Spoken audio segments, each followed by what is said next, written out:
countries, people have land, have very high status.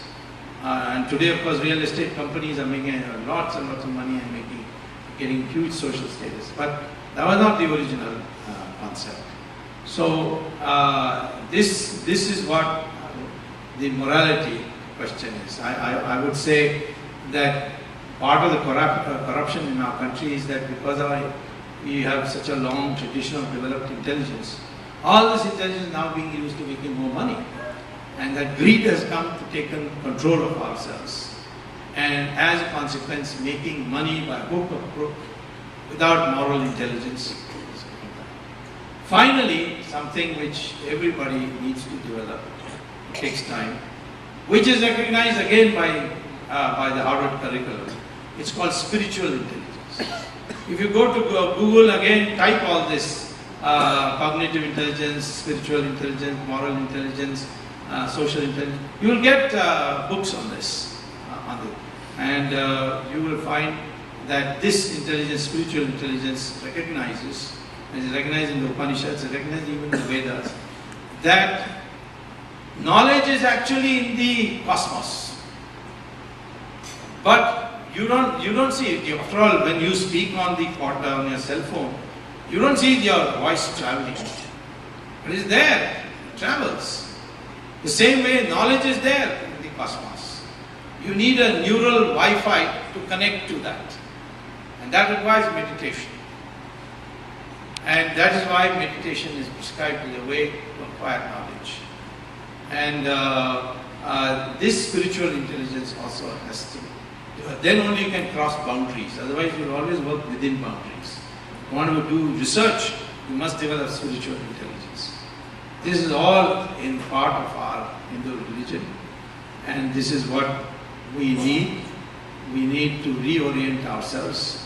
Let me tell you, before, if we don't reorient ourselves, the Americans are going to reorient themselves. They will become Hindus and will not be Hindus. Because I find in the ashrams of Swami Dayananda Saraswati, Sri Ravi Shankar, Ramdev, Baba Ramdev's ashram is full of them.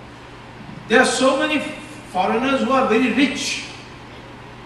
How do you explain them? When Puttaparthi Sai Baba, I remember once he reciting an anecdote. He said that one American woman came and said, "I want peace, Swamiji, please tell me, I want peace." So he said, "You want peace? Then first get rid of I, then get rid of want. What you will be left is peace." So, I mean, there are people, one of the richest Hollywood actresses, Julia Roberts, she went to India, that too in Haryana, and she saw people with very little stress on their faces. She says, "What is this? They are also poor and there is no stress. There is no feeling of anything, of anxiety. What is it?" So somebody took her to a Swamiji and he explained to her about Bhagavad Gita. And she came back and she converted to Hinduism. She converted her entire family to Hinduism. I think you must have seen it in the press that this Hollywood actress.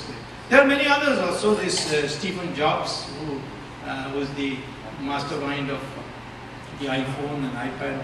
He also went to Varanasi and converted. There are large numbers of things that these are happening underground. Because the mindset, for stress-free mindset, it is basically our religion, which has been far ahead of everybody. Somewhere along the way, we have started losing, because we have lost the self-respect of being a Hindu. We think that the Westerners and their mores are what is suitable for making progress, and making material progress has become the ultimate in our life. That is what is the ultimate source of the downfall of society. And therefore, we have to go back to Brigu and Bhagavad. For a society, we should restructure it in such a way that we give the highest importance to those who pursue knowledge and give up everything else. I remember when I came first as a student to Harvard, my classmate asked me, "How can you have accepted Mahatma Gandhi as your leader. So I asked him, in your country you will not accept a man like Mahatma Gandhi. He said, never, we will put him in jail for indecent exposure. Now, I said, in what way is your leaders? He said, no, they have to be dressed very well, you must have the best natty ties and so on, and that will be a plus factor in his leadership. Then I began thinking about it. Why is it that we Indians followed Mahatma Gandhi? It is for the very reason which was being debunked here. That he didn't want anything. He had nothing. Why do we follow these Swamijis in Bhagavad clothes? Swamiji will agree with me.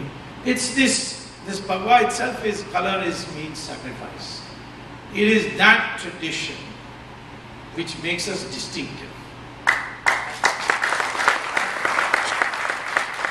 It is that which I think all of us should go. I think we can become a happier people, we can prosper. India was the most developed country only 500 years ago. It's not that this religion made us all into mendicants sitting in ashrams and doing japa. No. We produced mathematics, surgery, rocket science, everything, numerology. All these things we produced because of this all-round personality of developing these five intelligences. Thank you very much.